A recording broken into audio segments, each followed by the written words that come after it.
ನಮಸ್ಕಾರ. ಈ ಸಂಜೆಯ ಸುದ್ದಿ ವಿಶ್ಲೇಷಣೆಗೆ ತಮಗೆಲ್ಲ ಆತ್ಮೀಯವಾದ ಸ್ವಾಗತ. ಇದೊಂದು ದುರಂತ ನೋವಿನ ಸುದ್ದಿ. ಜಮ್ಮು ಮತ್ತು ಕಾಶ್ಮೀರದಿಂದ ಬಂದ ವರದಿ. ಅದು ಪಹಲ್ಗಾಮ್ನಲ್ಲಿ ಪ್ರವಾಸಿಗರ ಮೇಲೆ ಉಗ್ರರು ನಡೆಸಿದ ದಾಳಿ. ಈ ದಾಳಿಯಲ್ಲಿ ಕನಿಷ್ಠ 2 ಅಸುನೀಗಿದ್ದಾರೆ. 12ಕ್ಕೂ ಹೆಚ್ಚು ಜನರಿಗೆ ತೀವ್ರ ರೂಪದ ಗಾಯಗಳಾಗಿದ್ದು ಪಹಲ್ಗಾಮ್ ಆಸ್ಪತ್ರೆಗೆ ಅವರನ್ನು ಸೇರಿಸಲಾಗಿದೆ. ಪಾಕಿಸ್ತಾನಿ ಪ್ರಚೋದಿತ ಅಲ್ಲಿ ತರಬೇತಿ ಪಡೆದಂತಹ ಉಗ್ರಗಾಮಿಗಳು ಈ ದಾಳಿ ನಡೆಸಿದ್ದಾರೆ ಅಂತ ಹೇಳಲಾಗ್ತಾ ಇದೆ. ಪಹಲ್ಗಾಮ್ ನಿಮಗೆ ಗೊತ್ತಿರ್ಬೋದು, ಅದು ಅಮರನಾಥ್ ಯಾತ್ರೆಗೆ ಸಾಗುವ ದಾರಿಯಲ್ಲಿ ಬರುತ್ತೆ.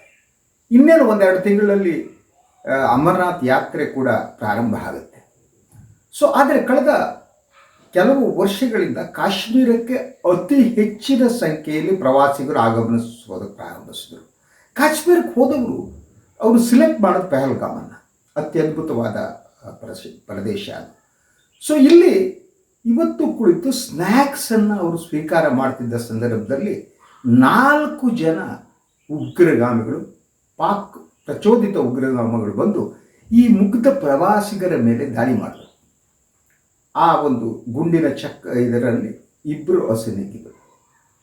ಕವರ್ಡ್ಸ್ ಫೆಲೋ, ಅಯೋಗ್ಯರು, ಸಾಮಾನ್ಯ ಜನರ ಮೇಲೆ ದಾಳಿ.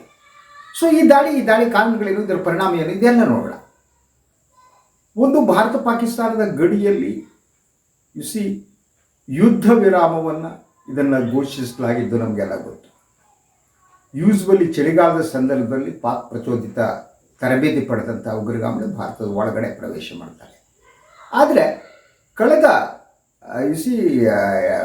ಕೆಲವು 1-2 ವರ್ಷಗಳಿಂದ ಪರಿಸ್ಥಿತಿ ಕಾಶ್ಮೀರದಲ್ಲಿ ಸುಧಾರಿಸ್ತಾ ಇತ್ತು. ಇಂತಹ ಘಟನೆ ನಡೆದು ಈಗ 2 ವರ್ಷಗಳು ಕಳೆದಿವೆ. ಈ ಒಂದು 2 ವರ್ಷಗಳಲ್ಲಿ ಜಮ್ಮು ಕಾಶ್ಮೀರದಲ್ಲಿ ಶಾಂತಿ ಸೌಹಾರ್ದತೆ ಏನಿದೆ ಅದು ಮೂಡುವ ವಾತಾವರಣ ನಿರ್ಮಾಣ ಆಗಿದೆ. That is will have to appreciate ಅವರ ನಮ್ಮ ಸೈನ್ಯವನ್ನು, ಗಡಿ ಭದ್ರತಾ ಪಡೆಯನ್ನು ಎರಡೂ ಅಪ್ರಿಸಿಯೇಟ್ ಮಾಡಬೇಕು. ಅದರ ಜೊತೆಗೆ ಕೇಂದ್ರ ಸರ್ಕಾರವನ್ನು ಕೂಡ ಅಪ್ರಿಸಿಯೇಟ್ ಮಾಡಬೇಕು. Amit Shah and Narendra Modi they did something. ಅದು ವಾತಾವರಣ ಅಲ್ಲಿ ಬದಲಾಗ್ತಾ ಇತ್ತು. ಅದರ ಜೊತೆಗೆ ಭಾಳಷ್ಟು ಬಂಡವಾಳ ಜಮ್ಮು ಆ್ಯಂಡ್ ಕಾಶ್ಮೀರಕ್ಕೆ ಹರಿದು ಬರ್ತಾ ಇತ್ತು. ಪರಿಸ್ಥಿತಿಯಲ್ಲಿ ಸುಧಾರಿಸ್ತಾ ಇತ್ತು ಅನ್ನೋ ಯಾವ ಅನುಮಾನ ಇಲ್ಲ. ಇದು ಪಾಕಿಸ್ತಾನದ ಈ ಒಂದು ಸೈನ್ಯ ಏನಿದೆ ಅವರ ಹೊಟ್ಟೆಗೊಂಥರ ಇದನ್ನು ಹಾಕಿ, ಮೆಣಸಿನಕಾಯಿನ ಹಾಕೋ ಇನ್ನೊಂದು ಹಾಕಾಗ್ತಾ ಇದೆ. ಏನು ಕಾಶ್ಮೀರ ಸುಧಾರಿಸ್ತಾ ಇದೆ. ಅದ್ರ ಜೊತೆಗೆ ಅತಿ ಹೆಚ್ಚಿನ ಪ್ರಮಾಣದಲ್ಲಿ ಬಂಡವಾಳ ಬರ್ತಾ ಇತ್ತು. ಏನು ಕೊಲ್ಲಿ ರಾಷ್ಟ್ರಗಳು ಕೂಡ ಇವತ್ತು ಪ್ರಧಾನಿಯವರು ಭೇಟಿ ಕೊಟ್ಟಿದ್ದಾರೆ. ಸೌದಿ ಅರೇಬಿಯಾಕ್ಕೆ ಜಡ್ಡಾದಲ್ಲಿದ್ದಾರೆ. ಅಲ್ಲಿಂದಲೇ ಅವರು ಈ ವಿಚಾರಕ್ಕೆ ಸಂಬಂಧಪಟ್ಟ ಹಾಗೆ ಗೃಹ ಸಚಿವ ಅಮಿತ್ ಶಾ ಅವರ ಜೊತೆ ದೂರವಾಣಿ ಮೂಲಕ ಮಾತನಾಡಿದ್ರು ಅಂತ ಹೇಳಲಾಗ್ತಾ ಇದೆ. ಹಾಗೆಯೇ ಅವರು ನೀವು ತಕ್ಷಣ ಸ್ಥಳಕ್ಕೆ ಭೇಟಿ ನೀಡಿ ಅನ್ನುವ ಸೂಚನೆಯನ್ನು ನೀಡಿದ್ದಾರೆ ಅಂತ ವರದಿ. ಇದಾದ ಮೇಲೆ ಯಾವಾಗ ಅಮಿತ್ ಶಾ ಅವರು ಪಹಲ್ಗಾಮ್ಗೆ ಬರ್ತಾರೋ ಗೊತ್ತಿಲ್ಲ. ಆ ಬಗ್ಗೆ ಏನು ವಿವರಗಳು ಬಂದಿಲ್ಲ. ಅದರಲ್ಲಿ ಪರಿಸ್ಥಿತಿ ಸುಧಾರಿತ. ಇವನು ಕೊಲ್ಲಿ ರಾಷ್ಟ್ರಗಳು UAE, ಯುನೈಟೆಡ್ ಅರಬ್ ಎಮಿರೇಟ್ಸ್ ಅವು ಕೂಡ ಇಲ್ಲಿ ಜಮ್ಮು ಕಾಶ್ಮೀರದಲ್ಲಿ ಬಂಡವಾಳ ಹೂಡೋದಕ್ಕೆ ಮುಂದೆ ಬಂದಿತ್ತು. ಸೌದಿ ಅರೇಬಿಯಾ ಮುಂದೆ ಬಂದಿತ್ತು. ಇಡೀ ಪರಿಸ್ಥಿತಿ ಬದಲಾಗ್ತಾ ಇತ್ತು. ಇಲ್ಲಿ ಒಂದು ಅತ್ಯದ್ಭುತವಾದ ಇದನ್ನು ಒಂದು ಮಾಲ್ ನಿರ್ಮಿಸೋದಕ್ಕೆ ಸೌದಿ ಅರೇಬಿಯಾ ಮುಂದಾಗಿತ್ತು. ಇದು ಪಾಕಿಸ್ತಾನಕ್ಕೆ ಒಂಥರ ಹೇಗಾಗಿತ್ತು ಅಂದರೆ, ಪಾಕಿಸ್ತಾನ ಆಕ್ರಮಿತ ಕಾಶ್ಮೀರದಲ್ಲಿ ಅವರು ಕಂಪೇರ್ ಮಾಡಿದರೆ ಎಲ್ಲರೂ ಹೇಳ್ತಿದ್ರು, ಇಲ್ಲಪ್ಪ ಏನಿದ್ರು ಕೊಡ್ರೆ ಇಂಡಿಯಾದ ಕಾಶ್ಮೀರ ಚೆನ್ನಾಗಿದೆ ಅಂತ. ಇದು ಇರ್ಬೋದು ಅನಿಸುತ್ತೆ. ಇದೆಲ್ಲ ಪಾಕಿಸ್ತಾನ ಒಂಥರ ಚಡಪಡಿಕೆಯನ್ನು ಉಂಟು ಮಾಡಿತ್ತು. ಅದರ ನಡುವೆ ಬಹಳ ಮುಖ್ಯವಾದ್ದು, ಪಾಕಿಸ್ತಾನಿ ಸೇನಾ ಮುಖ್ಯಸ್ಥ ಆಸಿಫ್ ಅವರು ಮಾತನಾಡಿದ್ದು, ಆಸಿಫ್ ಮುನೀರ್ ಅವರ ಭಾಷಣ, ಅದೇ ಪ್ರಚೋದನೆಗೆ ಅದು ಕಾರಣ ಆಯ್ತೇನೋ ಅಂತ ನನಗೆ ಅನಿಸುತ್ತೆ. ಅವ್ರು ಏನು ಮಾತನಾಡಿದ್ರು, ಓವರ್ಸೀಸ್ ಪಾಕಿಸ್ತಾನಿ ಅವರನ್ನು ಕರೆದು ಒಂದು ಸಭೆ ನಡೀತು. ಅಲ್ಲಿ ಅವರು ಮಾತನಾಡಿದ್ದು, ಹೇಳಿದ್ದು ಏನು ಅಂದರೆ, ಕಾಶ್ಮೀರ ಅನ್ನುವುದು ಪಾಕಿಸ್ತಾನದ ಕುತ್ತಿಗೆಯ ನರ ಇದ್ದ ಹಾಗೆ ಅಂತ. ಈ ರೀತಿ ಹೇಳುವ ಮೂಲಕ ಅದರ ನಾವು ಯಾವತ್ತೂ ಹಕ್ಕನ್ನು ಬಿಡಲ್ಲ, ಕಸ್ಕೊತೀವಿ ಅಂತ ಒಂದು ಪ್ರಚೋದನಾತ್ಮಕ ಭಾಷಣವನ್ನು ಮಾಡಿದ್ರು. ಅದರ ಜೊತೆಗೆ ಅವರು ಹಿಂದೂ ಮುಸ್ಲಿಂ ಅನ್ನುವ ಒಂದು ಒಡಕನ್ನು ಉಂಟು ಮಾಡುವ ಭಾಷಣ ಕೂಡ ಅದಾಗಿತ್ತು. ಬೆಂಕಿ ಹಚ್ಚುವ ಅದು ಮಾತಾಗಿತ್ತು. ಇದೆಲ್ಲ ಸೇರಿ ಅನಿಸುತ್ತೆ. ಅಲ್ಲಿ ಉಗ್ರಗಾಮಿಗಳನ್ನು ತರಬೇತಿ ಮಾಡಿಬಿಟ್ಟು ಇಲ್ಲಿ ಕಳಿಸಲಾಗಿತ್ತು. ಬಹಳ ದಿನದಿಂದ ಇಂಥ ಘಟನೆ ನಡೀತಾ ಇರಲಿಲ್ಲ. ಇದರಿಂದ ಆಗುವ ಪರಿಣಾಮ ಏನು ಅಂದರೆ, ನಾರ್ಮಲ್ ಆದ ಒಂದು ಸ್ಥಿತಿಗೆ ಜಮ್ಮು ಕಾಶ್ಮೀರ ಬರ್ತಾ ಇತ್ತು. ಅಲ್ಲಿಯ ಜನ ಉಸಿರಾಡಿಸೋದು ಪ್ರಾರಂಭ ಮಾಡಿದರು. ಅವರು ಮತ್ತೆ ತಮ್ಮ ಬದುಕನ್ನು ಕಟ್ಟಿಕೊಳ್ಳೋದಕ್ಕೆ ಹೊರಟಿದ್ರು. ಯಾಕೆಂದರೆ ಜಮ್ಮು ಕಾಶ್ಮೀರ ಡಿಪೆಂಡ್ ಆಗಿರುವುದೇ ಪ್ರವಾಸಿಗರ ಮೇಲೆ. ಅವರಿಗೆ ಬರುವ ಇನ್ಕಮ್, ವರಮಾನ ಪ್ರವಾಸೋದ್ಯಮದಿಂದ. ಆ ಪ್ರವಾಸೋದ್ಯಮ ಮತ್ತೆ ಮತ್ತೆ ಚೇತರಿಸಿಕೊಂಡು ಬರವಾಗತೊಡಗಿತ್ತು. ಸೊ ಇಡೀ ಕಾಶ್ಮೀರದ ಭಾಳಷ್ಟು ಪ್ರದೇಶಗಳಲ್ಲಿ ಪ್ರವಾಸಿಗರು ಭೇಟಿ ನೀಡಿದ್ರು. ಲಕ್ಷಾಂತರ ಜನ, ನಾಟ್ ಕಡಿಮೆ ಜನ ಅಲ್ಲ. ಅವರು ಭೇಟಿ ನೀಡೋದು, ಎಂಜಾಯ್ ಮಾಡೋದು ವೀಕೆಂಡ್ನಲ್ಲಿ, ಮತ್ತೊಂದು ಇನ್ನೊಂದು. ಈಗಲೂ ನಾನು ಹೇಳಿದ್ರಲ್ಲ, ಅಮರನಾಥ್ ಯಾತ್ರೆ ಸಲುವಾಗಿ ಈಗಾಗಲೇ ತಯಾರಿ ಪ್ರಾರಂಭ ಆಗಿಬಿಟ್ಟಿತ್ತು. ಇಂಥ ಸ್ಥಿತಿಯಲ್ಲಿ ಒಂದು ಮೆಸೇಜ್ ಕೊಡುವುದಕ್ಕೆ, ಸಂದೇಶ ಕೊಡುವುದಕ್ಕೆ ಈ ದಾಳಿಯನ್ನು ಪಾಕಿಸ್ತಾನ ನಡೆಸ್ತಾ. ಇದರಿಂದ ಪಾಕಿಸ್ತಾನ ಇದೆ ಅಂತ ಯಾವುದೇ ಯಾರ ಅನುಮಾನ ಬೇಕಾಗಿಲ್ಲ. ಸೊ ಇಂಥ ಒಂದು ಸಿಚುವೇಶನ್ನಲ್ಲಿ ಏನು ಮಾಡಬೇಕು ಅನ್ನೋದು ಭಾಳ ಮುಖ್ಯವಾದ ಪ್ರಶ್ನೆ. ಈಗ ನಾರ್ಮಲ್ ಆದ ಒಂದು ಸ್ಥಿತಿಗೆ ಬರಬೇಕಾದ್ರೆ ಬಂದಂಥ ಈ ಸಂದರ್ಭದಲ್ಲಿ ಪಾಕಿಸ್ತಾನಕ್ಕೆ ಬುದ್ಧಿ ಕಲಿಸುವ ಕೆಲಸವನ್ನು ಹೇಗೆ ಮಾಡಬೇಕು, ಇದು ಭಾರತದ ಮುಂದಿರುವ ಸವಾಲು ಅಂತ ನನಗೆ ಅನಿಸುತ್ತೆ. ಸೊ ಒಂದು ಬಾಲಾಕೋಟ್ ಉರಿಯಂತೆ ಮತ್ತೆ ಏನು ಪಾಕಿಸ್ತಾನ ಆಕ್ರಮಿತ ಕಾಶ್ಮೀರದಲ್ಲಿ ಏನು ಉಗ್ರಗಾಮಿ ಶಿಬಿರಗಳಿವೆ, ಅದರ ಮೇಲೆ ದಾಳಿ ಮಾಡಬೇಕಾ ಅನ್ನೋದು ಈಗಿನ ಪ್ರಶ್ನೆ. ಈ ಬಗ್ಗೆ ಈಗಾಗಲೇ ಚರ್ಚೆ ಪ್ರಾರಂಭ ಆಗಿದೆ. ಭಾಳಷ್ಟು ಪ್ರತಿಕ್ರಿಯೆಗಳು ಬರ್ತಿವೆ, ಸೋಷಿಯಲ್ ಮೀಡಿಯಾದಲ್ಲಿ ಬರ್ತಾ ಇದೆ, ಎಲ್ಲ ಕಡೆ ಬರ್ತಾ ಇದೆ. ಭಾಳಷ್ಟು ಜನ ಭಾಳ ರೀತಿಯ ಅಭಿಪ್ರಾಯವನ್ನು ವ್ಯಕ್ತಪಡಿಸ್ತಿದ್ದಾರೆ. ಕೆಲವರು ಹೇಳ್ತಿದ್ದಾರೆ, ಏನು ಯುದ್ಧ ವಿರಾಮ ಘೋಷಣೆ ಮಾಡಿದ್ದೇನೆ, ಅದನ್ನ ಖತಮ್ ಮಾಡಿ, ಗಡಿಯಲ್ಲಿ ಸೈನ್ಯವನ್ನು ನಿಯೋಜಿಸಿ, ಸೊ ಹೊಡೆದಾಕಿ, ಇಂತಹ ಭಾವನಾತ್ಮಕ ಹೇಳಿಕೆಗಳು ಬರ್ತಿವೆ. ಭಾವನಾತ್ಮಕ ಹೇಳಿಕೆ ಕೆಲವೊಮ್ಮೆ ಬರಬೇಕಾಗುತ್ತೆ. ಸೊ ಅದರ ಜೊತೆಗೆ ಏನು ಬಾಲಾಕೋಟ್ ದಾಳಿ ಅಂತ ಇನ್ನೊಂದು ದಾಳಿ ನಡೆಸಬೇಕಾದ ಅನಿವಾರ್ಯತೆ ಇದೆ ಅನ್ನುವ ಮಾತು ಕೂಡ ಬಿಡ್ತಾರೆ.